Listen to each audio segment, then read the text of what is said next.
Bismillahirrahmanirrahim. Assalamualaikum warahmatullahi wabarakatuh. Adik semuanya, jadi hari ini kita mulai kuliah online, mata kuliah Matematika Diskrit. Jadi Matematika Diskrit itu dapat dikatakan sebagai matematikanya orang komputer. Jadi komputer yang berkembang adalah komputer digital gitu ya. Jadi digital itu berbeda dengan analog gitu ya. Jadi diskrit. Kalau komputer digital itu kerjanya 01 gitu ya. Jadi dapat dikatakan bahwa ya matematikanya orang komputer adalah matematika diskrit gitu ya. Matematika diskrit yang kita pelajari ini saya gunakan textbook yang standar di seluruh dunia dipakai. Di judul bukunya, covernya terlihat di sini, Discrete Mathematics and Its Applications, karangannya Kenneth H. Rosen.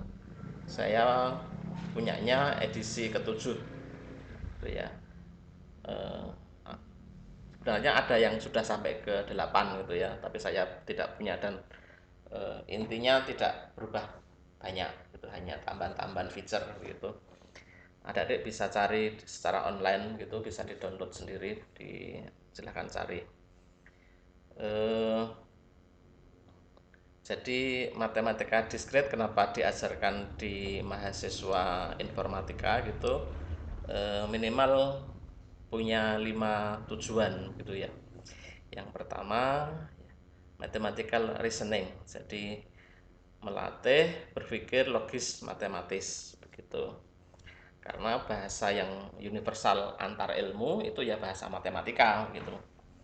Jadi biar kalau kita berhubungan dengan orang-orang ilmuwan komputer di seluruh dunia itu saling memahami, maka bahasanya ya bahasa matematis. Kemudian yang kedua tujuannya adalah melatih combinatorial analysis, jadi kemampuan menghitung suatu objek secara terstruktur, tidak membabi buta gitu, tidak tidak asal gitu. Jadi ada strukturnya, dan juga bukan hanya sekedar menerapkan rumus, jadi bisa menganalisa, bisa membuat analisis kenapa, bagaimana gitu ya. Kemudian yang ketiga adalah discrete structure, yaitu pemahaman terhadap objek dan logika hubungan antar objek.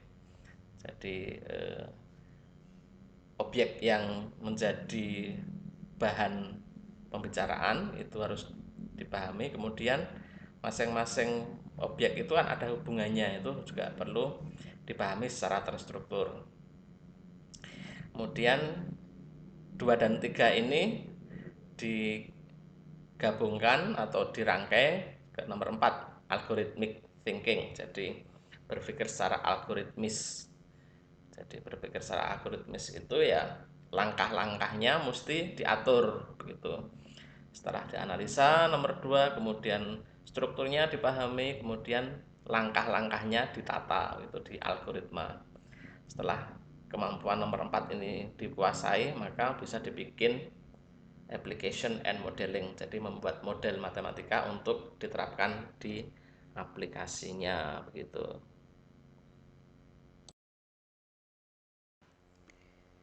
Pada bagian awal itu ada bab yang disebut sebagai logic and proof, atau terjemahannya logika dan pembuktian gitu ya. Kita akan pelajari apa itu logika dulu. Kita berangkat dari istilah dasar, yaitu proposisi terjemahannya. Jadi our discussion begins with an introduction to the basic building block of logic, propositions. Jadi diskusinya kita mulai dengan bangunan dasar logika, yaitu proposisi. Jadi proposisi, saya terjemahkan dulu. A proposition is a declarative sentence. Jadi proposisi adalah kalimat deklaratif, kalimat pernyataan. That is sentence that declares a fact. Jadi sebuah kalimat yang menyatakan fakta. That is either true or false. Yang namanya fakta itu bisa true, benar, or false, salah. But not both, tapi tidak bisa dua-duanya. Kalau benar ya benar, kalau salah ya salah, itu ya. Example 1, contoh nomor 1, all the following declarative sentence are propositions. Jadi 4 kalimat di bawah ini adalah kalimat proposisi. Washington DC is the capital of the United States of America. Jadi Washington DC adalah ibu kota Amerika Serikat. Itu proposisi. Karena dia menyatakan sebuah fakta. Toronto is the capital of Canada. Toronto adalah ibu kota dari Kanada. 1 plus 1 equal 2. 2 plus 2 equal 3. Jadi semuanya ini adalah deklaratif karena dia kalimat yang menunjukkan fakta, walaupun faktanya bisa benar dan bisa salah. Seperti nomor 1 ini benar, memang Washington DC adalah ibu kota Amerika Serikat.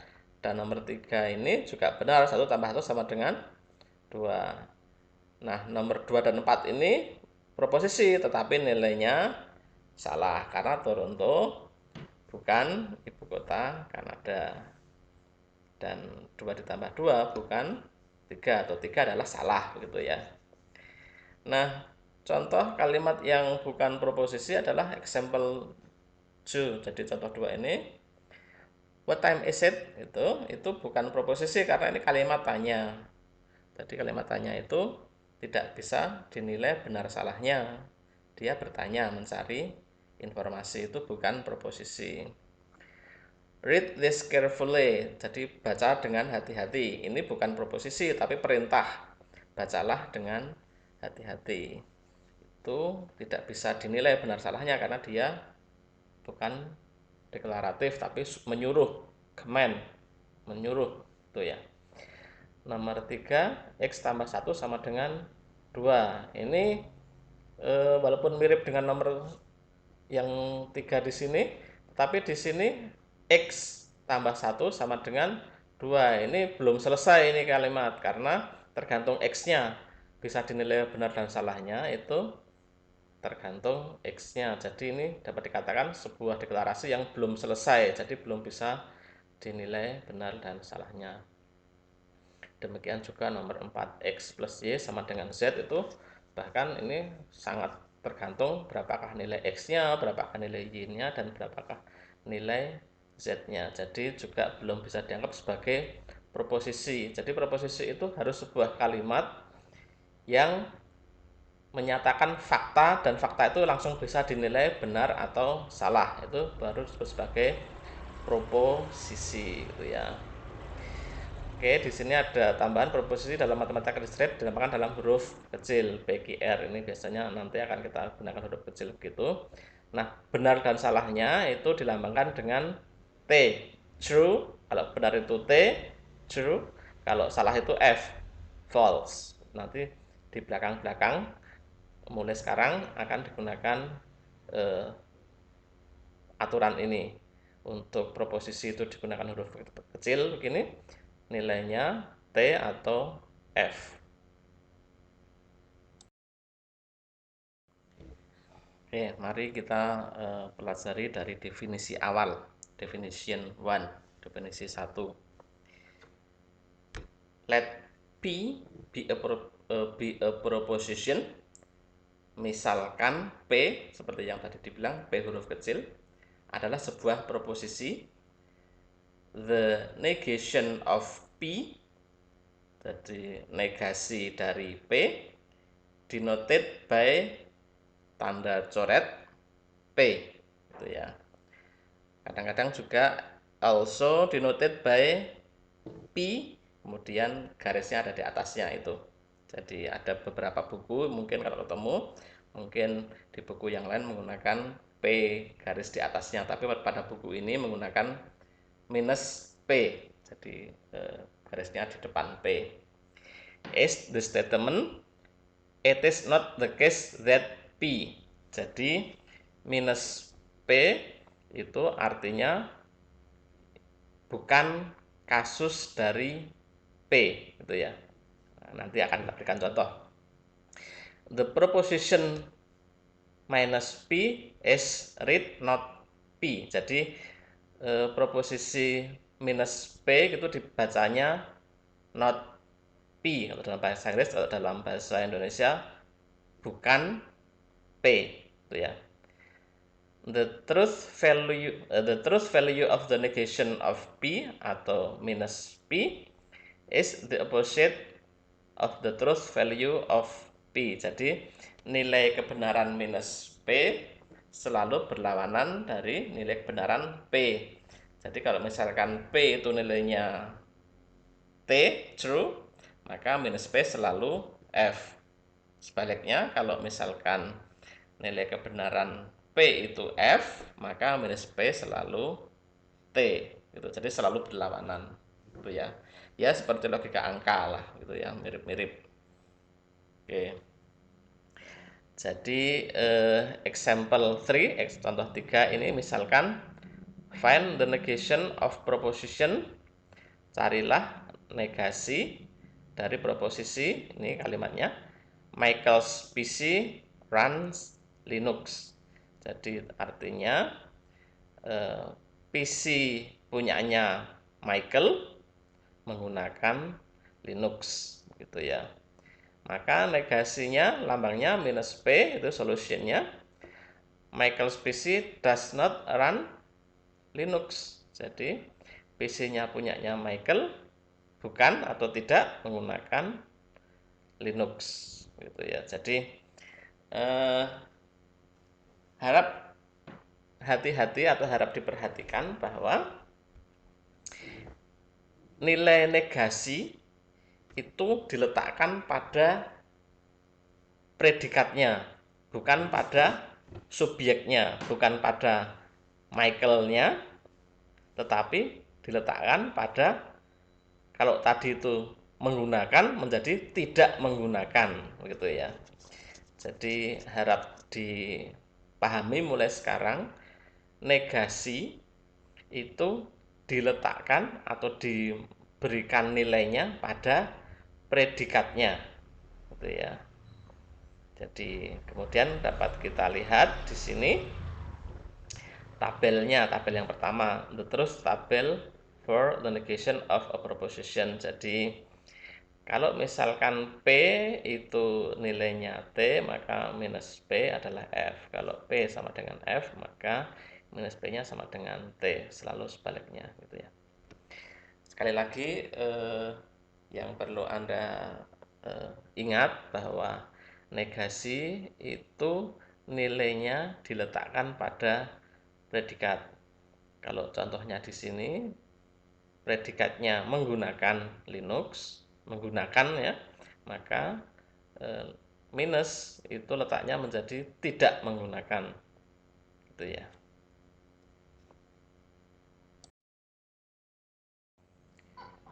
Lanjut ke definisi 2. Jadi definisi 2 ini sudah mulai menggunakan proposisi yang jumlahnya bukan hanya satu. Sekarang proposisinya ada dua, proposisi P dan proposisi Q. Nah, definisi 2 kita terjemahkan dulu.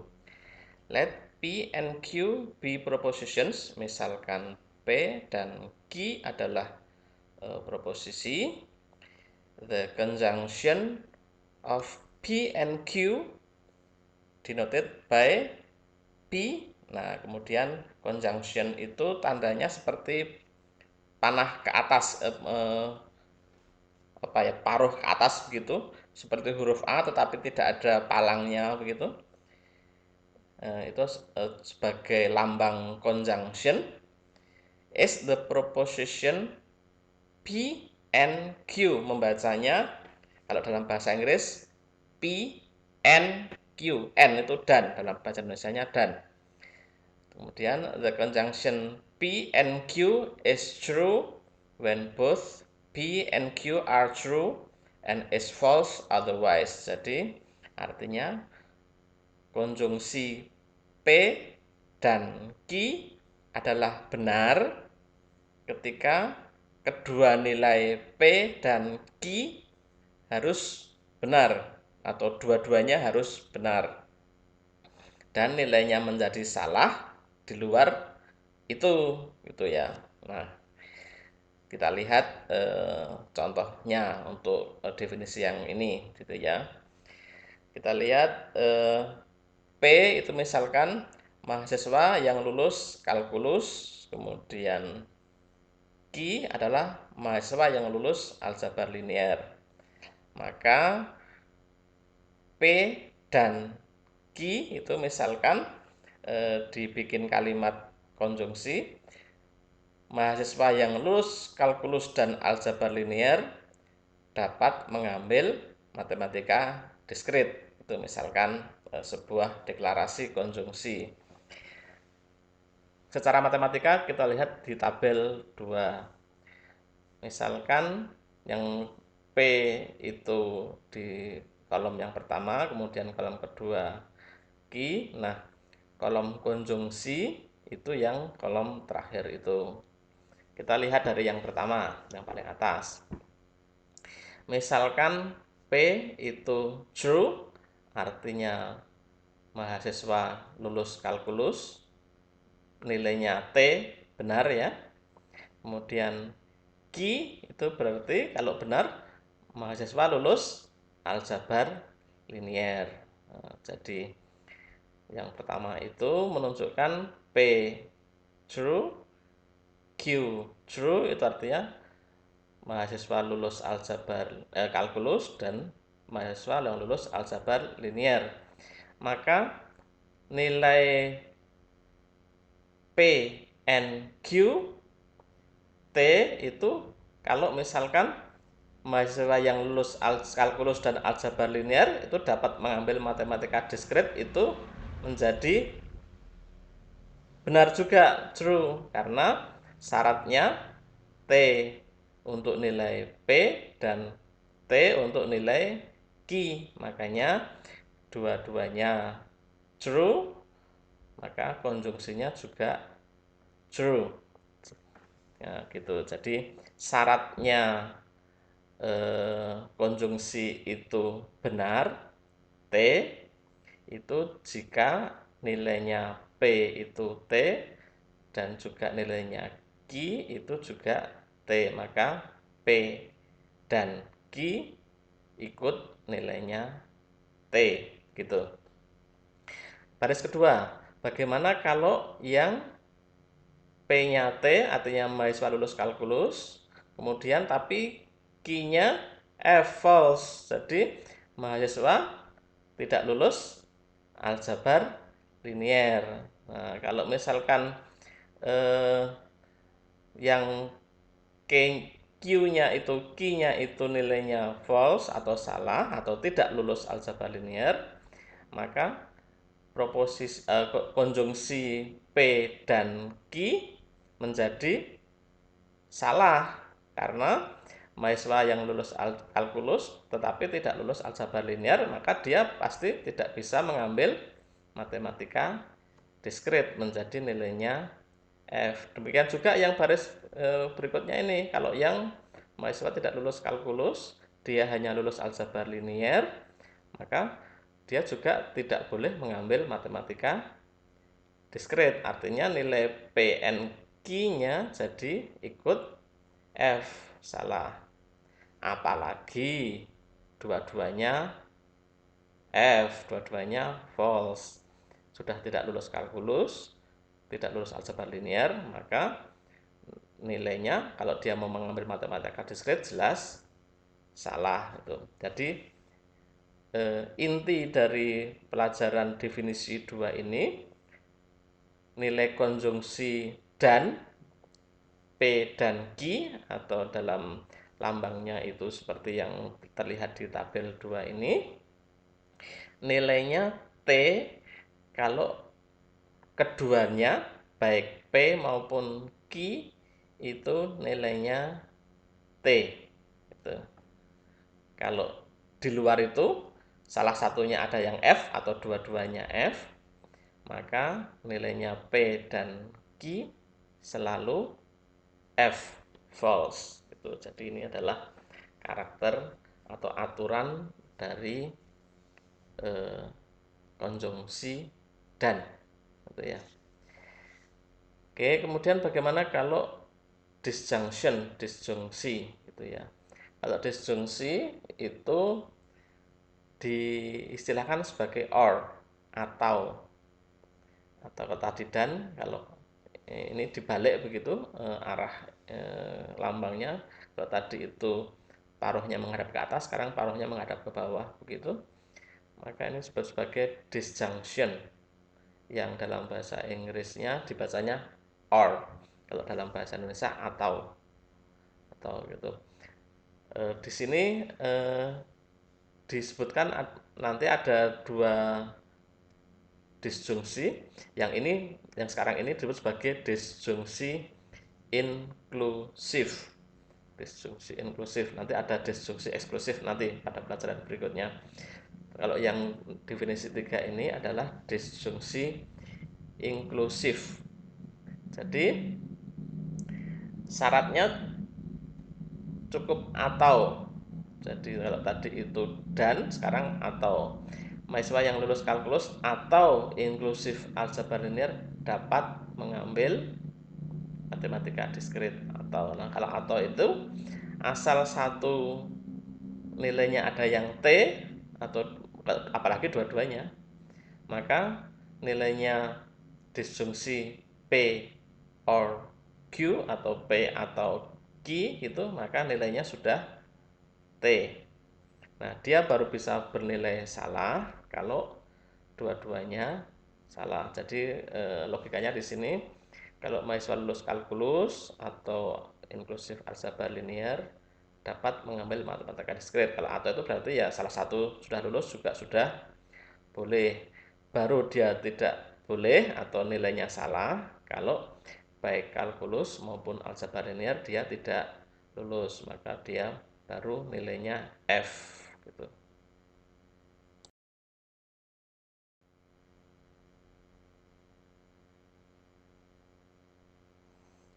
Nah, ini yang disjungsi eksklusif. Kalau yang definisi 3 tadi itu inklusif, yang definisi 4 ini adalah disjungsi eksklusif. Kalau tadi itu or inklusif, sekarang or eksklusif atau eksklusif. Nah, atau eksklusif ini yang membedakan dengan yang tadi itu baru bisa bernilai T kalau benar-benar salah satu saja yang bernilai T. Kalau dua-duanya T itu malah di sini or eksklusifnya malah F. Nah, jadi yang membedakan definisi 4 dan definisi 3 tadi adalah yang baris pertama. Kalau baris pertama yang inklusif itu nilainya T.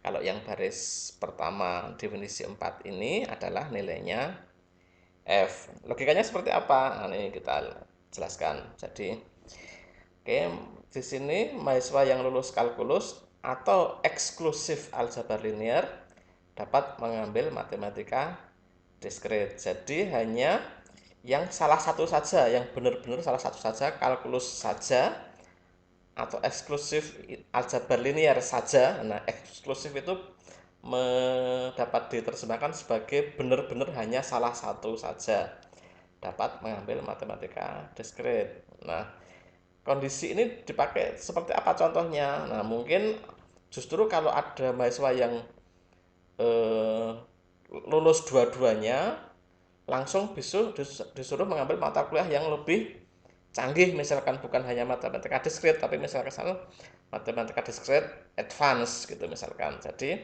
ini digunakan pada kondisi-kondisi seperti itu. Jadi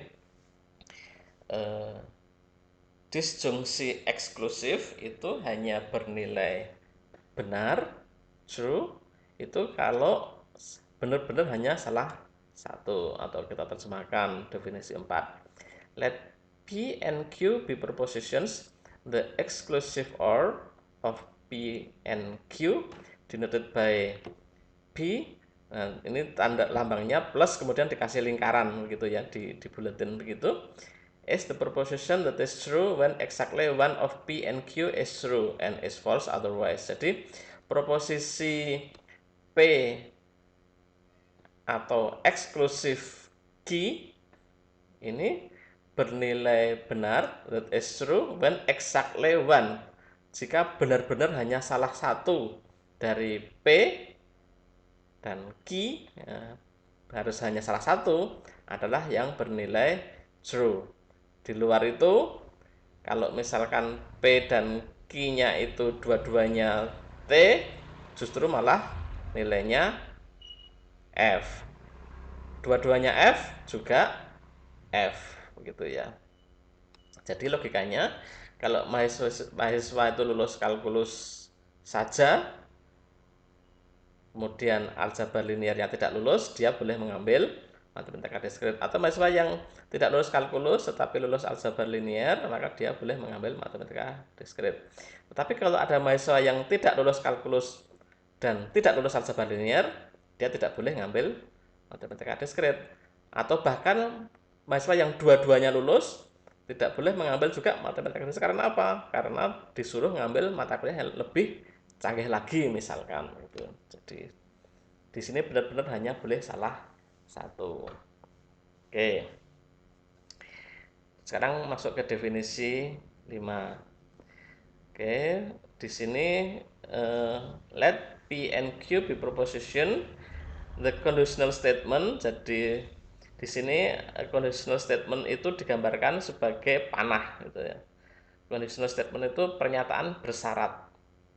Jadi proposisi P kemudian panah Q itu dibacanya if P then Q. Jika P proposisi maka kesimpulannya Q gitu. Jadi bacanya seperti itu. The conditional statement P kemudian panah Q is false when P is true and Q is false gitu. Jadi atau lebih mudahnya langsung masuk ke tabel di sini ya, ke tabel 5. Itu terus tabel for the conditional statement P Q. P conditional statement Q gitu ya. Jika P itu T benar dan Q itu T benar juga, maka P conditional statement Q itu nilainya T. Nah, ini gampangannya kalimat seperti ini ya. Jika saya lulus matematika diskrit itu adalah P, maka saya akan traktir kamu itu Q gitu ya. Maka jika nanti itu Anda benar-benar lulus matematika diskrit, maka kalau saya traktir kamu itu nilainya benar gitu ya. Tapi kalau misalkan eh, kamu lulus matematika diskrit kemudian kamu tidak neraktir, saya tidak neraktir, maka kalimat yang conditional statement juga ikut salah. Artinya apa?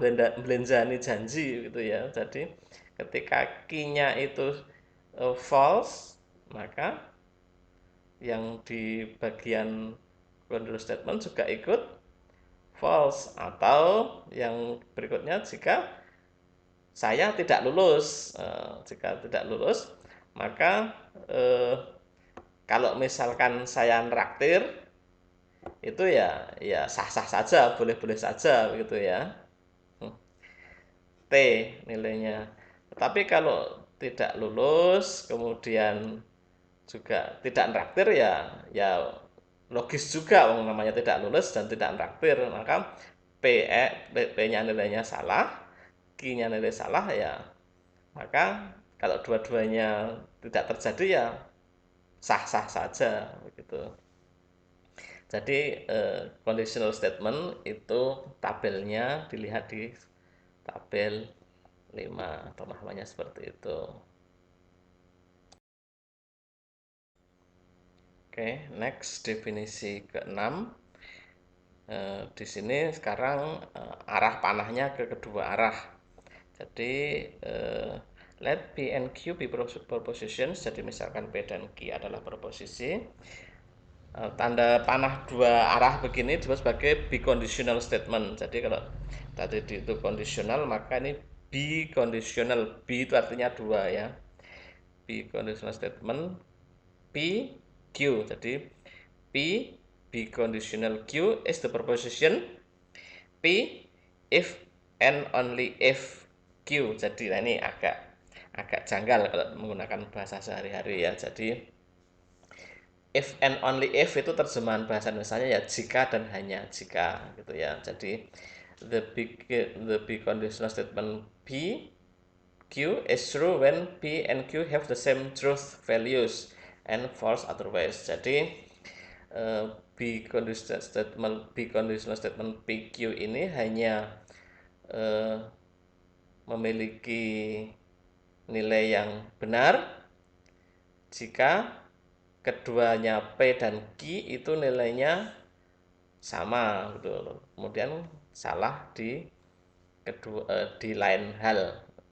Contohnya, jadi ini logikanya seperti yang disebutkan di sini.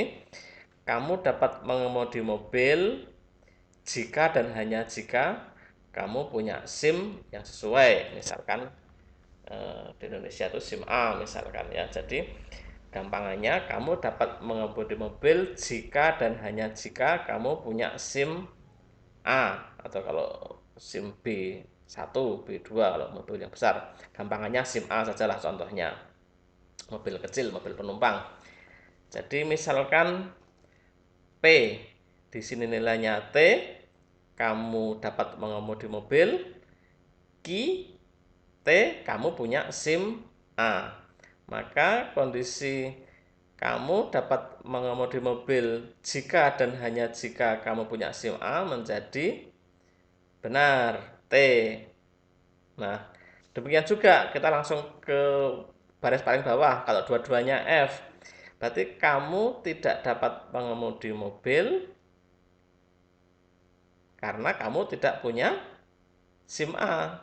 Jika dan hanya jika kamu tidak punya SIM A, maka justru ketika tidak dapat mengemudi mobil dan tidak punya SIM A itu menjadi benar juga. Ya wajar, orang tidak punya SIM A ya tidak dapat mengemudi mobil.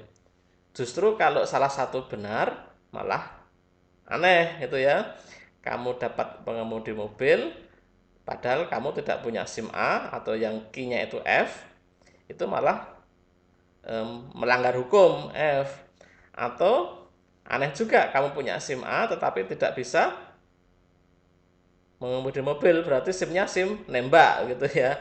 Logikanya seperti itu. Jadi big conditional statement ini hanya nilainya itu T benar kalau baik P atau Q itu nilainya sama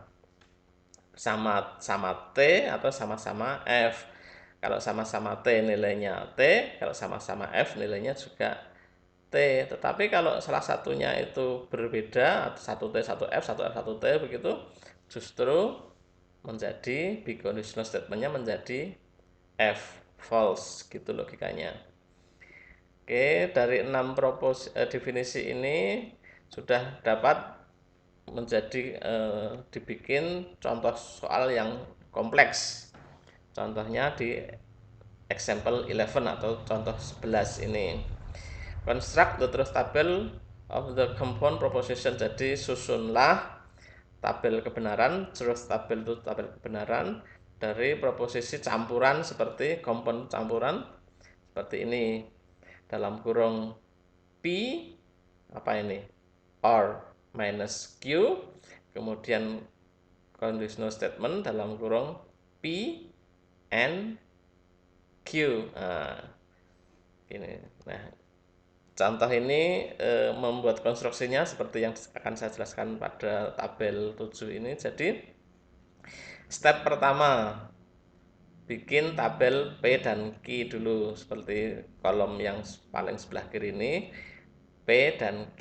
Kan kalau dua kolom begini berarti ada 4 kemungkinan, T, T, TF, FT, dan FF.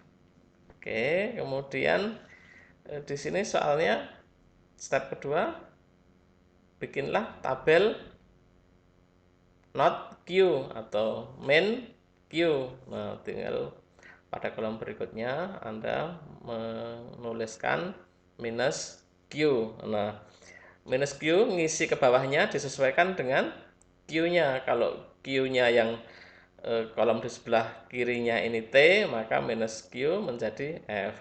Kalau F menjadi T, kalau T menjadi F, kalau F menjadi T. Jadi diikuti saja. Jadi isinya minus Q itu Anda sesuaikan kebalikan dari Q. Nah, gitu ya. Nah, berikutnya pada kolom berikutnya adalah step 3. Step 3 itu bikinlah tabel untuk P or minus Q. Jadi yang di dalam tanda kurung ini itu Anda kerjakan P or minus Q gitu ya. Nah, P or minus Q ini Anda harus ingat tadi definisi dari inclusive or. Jadi ibaratnya di sini Anda harus mengikuti tabel P, tabel kolom pertama dan tabel kolom ketiga minus Q. Nah, di sini isinya kalau P-nya T, kemudian minus Q-nya F, maka P or inclusive minus Q menjadi T. Kan tadi dijelaskan bahwa inclusive or itu nilainya selalu benar jika salah satu atau dua-duanya ada T-nya. Kalau ada T-nya ya berarti selalu T. Oke ya. Nah, di sini yang F itu hanya di ketika P-nya F minus Q-nya F baru F. Jadi kondisinya T, T, F, T. Nah, kemudian step berikutnya, step 4 itu tabel P, N, Q. N itu berarti Anda gunakan kolom pertama P, kemudian N, Q, kemudian dituliskan di P, N, Q. N itu apa karakternya tadi? Di tabel terus N. N itu baru bisa bernilai T kalau dua-duanya T. Maka di sini P, N, Q itu hanya T di baris pertama. Jadi T, F, F, F gitu. Nah, kolom terakhir, step terakhir adalah kemudian disusun rangkaian besarnya. Jadi conditional statement dari yang depan tuh P or inclusive minus Q, kemudian di conditional statement kan dengan P and Q. Jadi Anda kemudian membuat conditional statement di antara kolom 1, 2, 3, 4, kolom 4 dan kolom 5. Nah, tadi di definisi sebelumnya apa itu karakter dari conditional statement? Conditional statement itu baru bisa F kalau apa yang belakang F. Jadi kalau yang lainnya itu T. Jadi kalau T, T itu T, TF, F, FT tetap, FF tetap T, TF, F gitu. Jadi ini Anda tidak perlu hafalkan karena selalu open box ya. Tujuan juga open box. Anda bisa lihat referensinya conditional statement di definisi condition statement. Kapan dia, kalau TT itu T, kalau TF itu F, kalau FF itu T justru, kalau TF F gitu.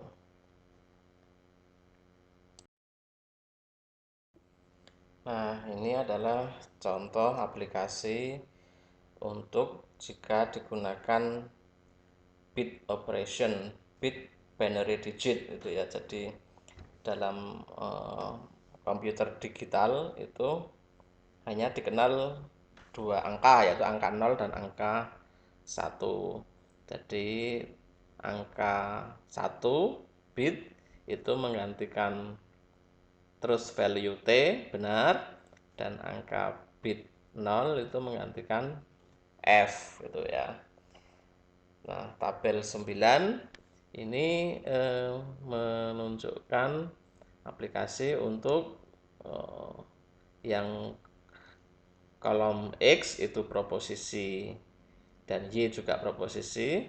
Kemudian yang kolom ketiga ini X or Y, kemudian kolom keempat itu X and Y, kemudian yang kolom yang kelima ini X exclusive or Y. Nah, exclusive or itu kadang-kadang disebut atau disingkat menjadi SOR, exclusive or gitu ya.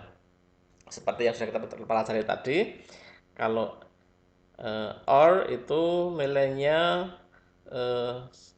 true atau satu, asalkan salah satu nilainya true atau salah satu satu gitu ya. Kalau 00 ya 0, 01, 1, 10, 1, 11, 1 gitu ya.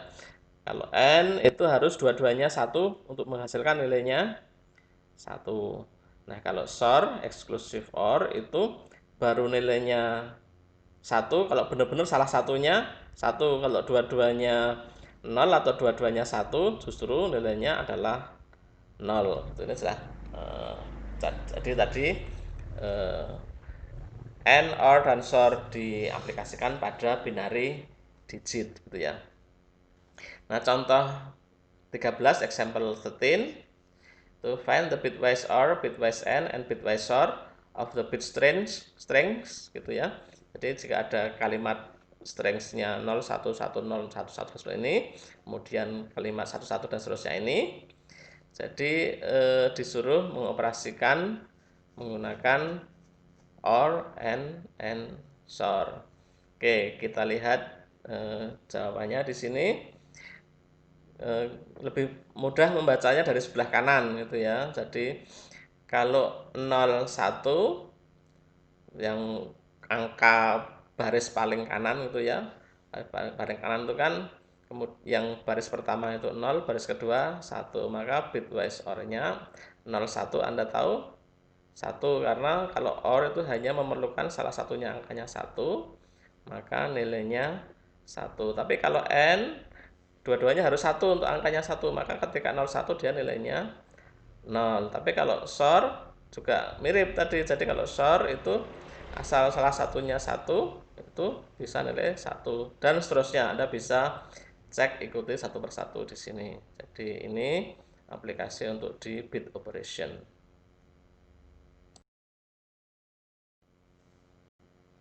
Oke, sekarang berikutnya kita lebih dalam lagi. Ada beberapa istilah yang sering dipakai oleh para ilmuwan logika begitu. Yang pertama adalah istilah tautologi. Jadi kita terjemahkan definition 1, definisi 1. A compound proposition that is always true. Jadi sebuah proposisi yang tercampur begitu yang selalu nilainya benar, no matter what the truth values of the proposition variable that occur in it. Jadi tidak peduli inputnya itu apa di sebelumnya yang menginputkan proposisi itu, kalau tautologi itu nilainya selalu benar begitu. Nah, kebalikan dari tautologi itu apa? Kebalikan dari tautologi adalah contradiction, kontradiksi. Kalau tautologi itu nilai outputnya selalu benar, maka kalau kontradiksi nilai outputnya selalu salah gitu ya. Nah, kalau misalkan bukan tautologi dan bukan kontradiksi, apa itu? disebut sebagai kontingensi gitu ya. Kontingensi gitu lah bahasa Indonesia kadang-kadang gitu ya. Contohnya tabel 1 ini contoh tautologi dan kontradiksi. Contohnya yang kolom pertama adalah P. Kemungkinan P nilainya kan ada T dan F, maka minus P ya sebaliknya F dan T. Nah, contoh tautologi adalah P or minus P. Nah, kalau P or minus P pada kolom ketiga tabel 1 ini selalu nilainya T. Jadi inputnya P adalah T, inputnya minus P adalah F, begitu.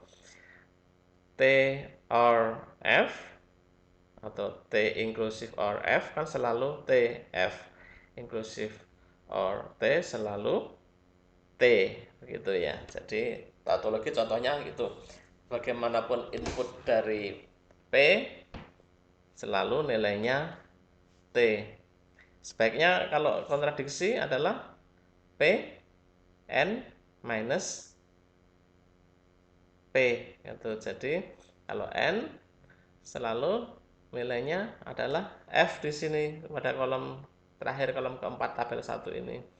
Karena apa? Karena pada inputnya T maka minus P-nya adalah F, pada input P-nya F minus P-nya selalu T. Jadi kalau N itu kan dua-duanya baru bisa bernilai kalau nilainya sama-sama T. Kalau salah satunya tidak T ya F, itu disebut sebagai contradiction gitu. Nah, kemudian di sini akan disampaikan juga sebuah hukum yang sangat terkenal di kalangan logikawan gitu, yaitu De Morgan Laws atau hukum De Morgan tabel 2 ini. Tabel 2 ini disebut sebagai tabel hukum Morgan, De Morgan begitu. Ada dua utama, minus atau contradiction dalam kurung P N Q. Jadi contradiction dalam kurung P N Q itu sama dengan garis 3, begitu artinya ekuivalen, sama gitu ya. Nilainya sama gitu ya. Ya, artinya hampir dengan sama dengan, tapi kalau di dalam bahasa logika begitu diberikan garis sama dengannya itu tiga garis begitu. Itu sama dengan min P atau kontradiksi P or kontradiksi Q. Kemudian hukum Morgan yang nomor 2 yang di baris kedua adalah kontradiksi dalam kurung P or inclusive Q itu ekuivalen dengan kontradiksi P and kontradiksi Q. Nah, tabel 3 itu cara membuktikan De Morgan Law yang baris kedua. Caranya membuktikan ya pertama dibikin tabel P dan Q dulu. Jadi P dan Q, TT, TF, FT, FF gitu ya. Kemudian pada kolom berikutnya dibikin P inklusif Q. Jadi inklusif or Q. Jadi di sini seperti sudah kita pelajari, asalkan salah satu ada T-nya maka nilainya T. Kalau dua-duanya F baru nilainya F. Nah, kemudian pada kolom berikutnya apa yang sudah dihitung di kolom P or Q ini dinegasikan, dikontradiksikan, dimenkan, not gitu ya. Maka TF kontradiksinya atau notnya menjadi FFFT. Ini sudah ketemu tabel kebenaran untuk yang De Morgan Law sebelah kiri tanda ekuivalen. Nah, untuk membuat tanda sebelah kanan ekuivalen De Morgan ini maka dibikin not P. Not P itu berarti ya kebalikannya dari P. Kalau dari P-nya TT FF maka not P-nya FF TT. Demikian juga dengan not key, kalau key-nya TF maka not key-nya FT. Nah, baru pada kolom terakhir ini kemudian dibikin N. N tadi apa cirinya? N itu baru bisa bernilai T kalau dua-duanya T, maka not P and not Q itu ya isinya FT, karena hanya pada baris terakhir ini not P dan not Q-nya T. Nah, seperti Anda lihat di sini kolom terakhir ini not P and not Q itu nilainya persis sama dengan not dalam kurung P inclusive or Q. Jadi cara membuktikan hukum De Morgan yang kedua, yang baris kedua ini dengan cara seperti ini. Anda bisa coba di sendiri yang pertama ini dengan cara yang sama. Jadi Anda gunakan langkah-langkah seperti yang di tabel 3 ini untuk membuktikan De Morgan laws yang baris pertama. Silahkan dicoba.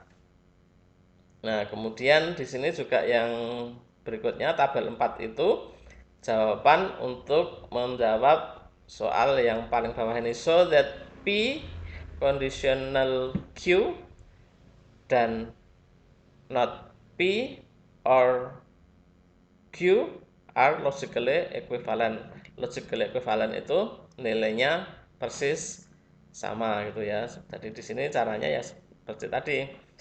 P dan Q dulu diisi nilai kebenarannya T, T, T, F, F, T, F, F, kemudian not P-nya dibikin sebagai kebalikan dari nilai P. Kalau P-nya itu T, T, F, F, maka F, F, T, T.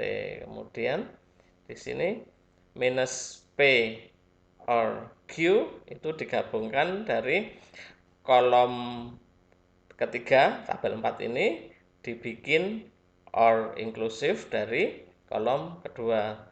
Karakter dari or apa? Karakter dari or adalah baru bisa bernilai baru bisa bernilai F kalau dua-duanya F. Maka di sini ya not P or Q ya T, karena FT T, FF baru F, TTT, TF juga T. Nah, seperti sekarang terakhir, kolom terakhir pembuktian dari P conditional Q seperti tadi, conditional tadi baru bisa bernilai F kalau di belakang yang Q-nya ini F. Jadi kalau T, T, T, F, F, T, F, F itu P conditional Q adalah TF, TT. Ternyata kolom terakhir dari P conditional Q itu nilainya persis sama dengan not P and Q. Jadi kolom 1, 2, 3, kolom keempat itu persis sama dengan kolom kelima. Terbuktilah soal so that P conditional Q dan not P inclusive or Q logical equivalent. Jadi sama persis logikanya. Silahkan diulang-ulang. Nah, sekarang mulai agak kompleks ini. Jadi tidak perlu tidak perlu takut gitu ya. Jadi ini tidak perlu dihafal. Seperti biasa matematika itu kalau semakin sering digunakan nanti akan hafal sendiri gitu ya. Kalau sebelum hafal ya berarti tidak usah perlu menghafal, tapi perlu latihan. Semakin sering latihan akan semakin familiar dengan rumus-rumus ini. Tentu saja ketika di awal pembelajaran begini ya tidak akan langsung lincah begitu ya. Namanya juga belajar itu seperti orang belajar main gitar itu ya, pertama kali ya rudal gradul gitu nggak apa-apa. Jadi akan eh, perlu jam terbang gitu ya. Tapi di sini adalah beberapa tabel 6 ini beberapa rumus yang akan sering ditemui di kemudian hari gitu ya. Jadi yang pertama identity law, jadi P and true, maka equivalence dengan P. P inclusive or F, selalu P identity. P or T equivalent dengan true, P and false sama dengan false domination law. Jadi dan seterusnya. Nama-namanya ada di sebelah kanan gitu. Akan merasa logis kalau sudah sering dipakai gitu. Seperti belajar matematika yang biasa kita pelajari di matematika dasar begitu, semakin sering dipakai ya akan semakin familiar gitu.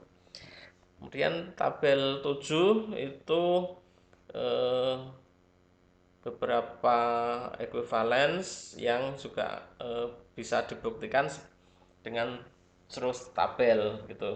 Ini bisa menggunakan logika. Contohnya yang saya berikan contoh satu panah begitu. Negation dari dalam kurung P conditional Q itu ekuivalen dengan P N negasi Q gitu. Ini saya berikan perincian di sebelah kanan panah ini. Maka negasi dari dalam kurung P conditional Q itu sama dengan pertama kali stepnya negasi dari negasi P inclusive or Q. Ini dari mana? Dari baris pertama. Jadi baris pertama pada tabel 7 ini digunakan untuk menggantikan dari statement P conditional Q.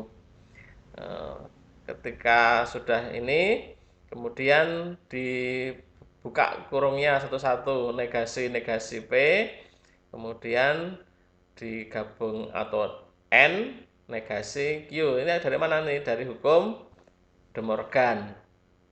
Anda lihat di hukum De Morgan untuk negasi dalam kurung inclusive or Q itu Anda lihat di De Morgan baris kedua, De Morgan Law baris kedua, maka hasilnya seperti itu.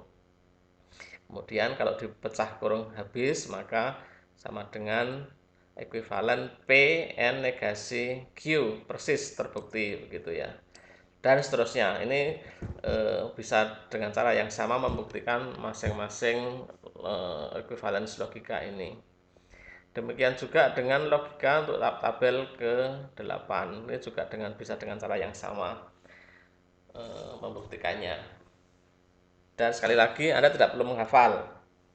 Anda setiap saat bisa membuka tabel ini saat ujian gitu ya. Ini saya berikan cuplikan soal sedikit. Satu soal nomor 10 itu silahkan bisa dicoba. Tautologi ini menggunakan terus tabel. Jadi tabel yang seperti kita latih tadi di depan. Jadi P Q dulu satu kolom, kemudian ditulis semakin ke kanan, semakin ke kanan, semakin ke kanan. Tautologi itu apa? Di sebelah akhir nanti kolom terakhir itu selalu hasilnya T, apapun hasil dari apapun input di awalnya. Jadi tautologi itu selalu true gitu ya. Kalau Anda sudah mencapai itu, berarti Anda sudah paham benar bahwa ABCD itu tautologi. Silahkan dicoba. Ini saya berikan assignment atau tugas begitu, membuktikan tautologi. Jadi yang terkenal di dalam logika adalah tautologi. Anda buktikan bahwa pada kolom terakhir sebelah kanan untuk 10 ABCD dan 30 ini selalu true di bagian tabel sebelah kanannya apapun input dari sebelah kiri. Ini silahkan dicoba. Kalau Anda sudah berhasil berarti Anda benar-benar sudah paham. Nah, sekarang kita belajar tentang predicates and quantifiers. Jadi quantifiers itu pernyataan yang lebih menjelaskan apa itu predikatnya gitu. Jadi ada beberapa lambang matematika logis, logika matematika yang akan Anda sering temui di kemudian hari, yaitu tabel 1, statement yang atas itu lambangnya seperti A yang dibalik begitu ya. Jadi itu disebut sebagai untuk menyatakan semua. Jadi semua dari predikat P, itu predikatnya adalah P, quantifiersnya adalah semua. Di bawahnya itu kalau seperti huruf E besar yang dibalik itu dibaca sebagai ada kalau tadi itu semuanya, jadi semua elemen. Kalau yang di dibalik itu ada, itu berarti ada beberapa, maksudnya tidak harus semuanya gitu. Jadi di sini statement yang atas semua PX itu when true, kapan benar, jika PX-nya itu benar di semua nilai X gitu ya. Nanti akan diberikan contoh. Kemudian kapan salah? Jika ada satu saja yang salah, maka PX-nya juga ikut salah. Kalau quantifiersnya semua. Nah, kalau ada beberapa begitu, yang baris kedua, kapan benar? When true. Jadi ketika ada beberapa dari nilai X itu PX-nya benar. Nah, kalau misalkan kapan salah? Jika semuanya salah gitu. Contoh sekarang di bawahnya nih. Let PX the statement X plus 1 greater than X. Jadi jika PX adalah statement X plus 1 lebih besar daripada X, kapan dia nilai value-nya benar? Ketika ditulis sebagai ini A dibalik X P X gini. Because solusi ya, because Px is true for all real number, karena Px itu benar untuk semua angka real X, maka pernyataan A dibalik dari atau quantifiers all X Px ini adalah true. Karena apa? Berapapun nilai real X yang Anda masukkan, maka X plus 1 selalu lebih besar daripada X. Logis ya, jadi berapapun nilai X, X-nya Anda akan masuk 0. 0 plus 1 lebih besar daripada 0. Masuk berapa lagi X? X 100, 100 tambah 1, 101. 101 lebih besar daripada 100. Jadi semua berapapun nilai X real number yang Anda masukkan, maka pernyataan itu benar. Maka quantifiers all X, Px adalah true, benar. Itu ya. Contoh berikutnya, kalau sekarang yang eksis, dibalik itu bacanya there is exist, ada beberapa gitu ya. Let Px denote the statement X greater than 3. Jadi jika Px adalah statement X lebih besar daripada 3, bagaimana kebenaran tabel dari quantification exist X Px begitu ya. Nah, ini juga bisa dilogika, ada nggak nilai X yang lebih besar daripada 3?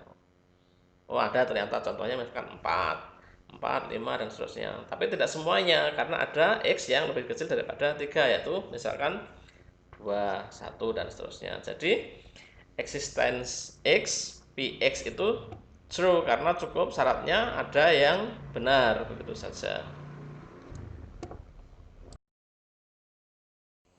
Nah, ini aplikasi atau penerapan De Morgan untuk quantifiers ini agak agak dapat dibilang sedikit rumit ya, tapi pelan-pelan bisa dipahami. Jadi negasi dari tabel 2 baris yang nomor pertama, ada dua baris ini. Yang baris yang pertama, negasi dari existence Px begitu, itu artinya sama dengan semua elemen dari negasi Px. Logikanya seperti ini. Jadi misalkan eksistensi dari Px itu dibikin kalimat dari ada beberapa mahasiswa yang lulus kalkulus. negasi dari ada beberapa mahasiswa yang lulus kalkulus itu, kalau digunakan eh, negasi berarti semua mahasiswa tidak lulus kalkulus negasinya. Seperti yang saya bilang tadi bahwa menegasikan itu predikatnya. Jadi kalau ada mahasiswa yang lulus kalkulus begitu, negasinya adalah kasusnya bukan ada, tetapi semua tidak. Begitu, ini agak rumit ya. Jadi setidaknya kalau misalkan belum bisa merasakan begitu, Anda mengenal hukum Morgan untuk quantifiers 2 ini. Nanti tinggal menerapkannya saja. Negasi dari semua PX begitu, maka negasinya adalah ada yang tidak PX gitu. Jadi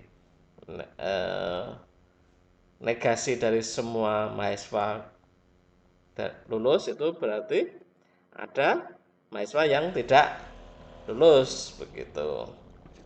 Minimal ini ketika nanti Anda membutuhkan hukum Morgan untuk quantifiers, Anda bisa refer ke tabel 2 ini. Tapi misalkan belum bisa merasakan, tidak usah terlalu resah. Tidak apa-apa, nanti lama-lama juga akan paham.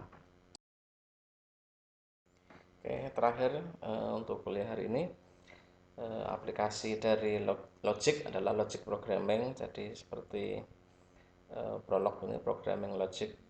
Contohnya misalkan ada fungsi predicate dosen dan mata kuliah dengan misalkan fungsi instruktur. Kemudian bagian yang pertama itu diisi dari profesornya, dosennya. Kemudian yang kedua adalah nama mata kuliahnya, subjeknya gitu ya. Misalkan di sini diberikan 3 predikat: instruktur Profesor Chan Matematika 273, kemudian instruktur Profesor Patel mata kuliahnya 222, kemudian Profesor Grossman mata kuliahnya 301 gitu ya. Kemudian predikat yang kedua adalah siapa yang mendaftar. Misalkan di sini eh, yang mendaftar mahasiswa yang pertama namanya Kevin, kemudian daftar dia mata kuliah 273, kemudian mahasiswa yang kedua Juana begitu dia ngambil 222 dan 301, kemudian Kiko dia ambil 273 dan 301. Maka bisa dibikin eh,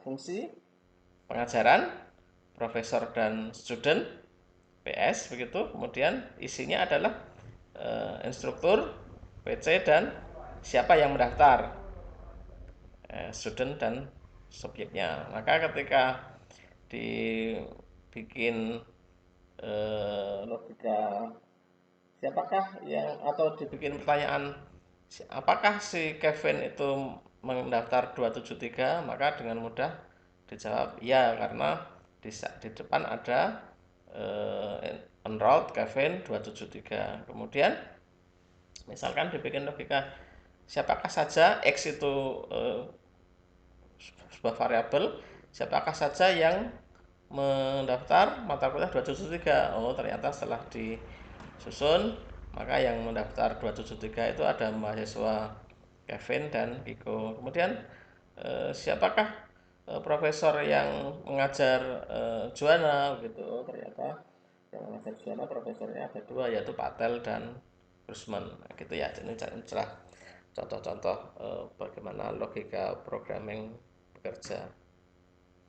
eh, Intinya dari pelajaran ini sebenarnya di tadi itu, di bagaimana Anda mampu menyusun logis program, logis tautologi tadi itu. Jadi ketika Anda tadi sudah mampu menyusun terus tabel tautologi itu, sudah saya anggap Anda sudah paham. Berikut-berikutnya akan menyusul pemahamannya.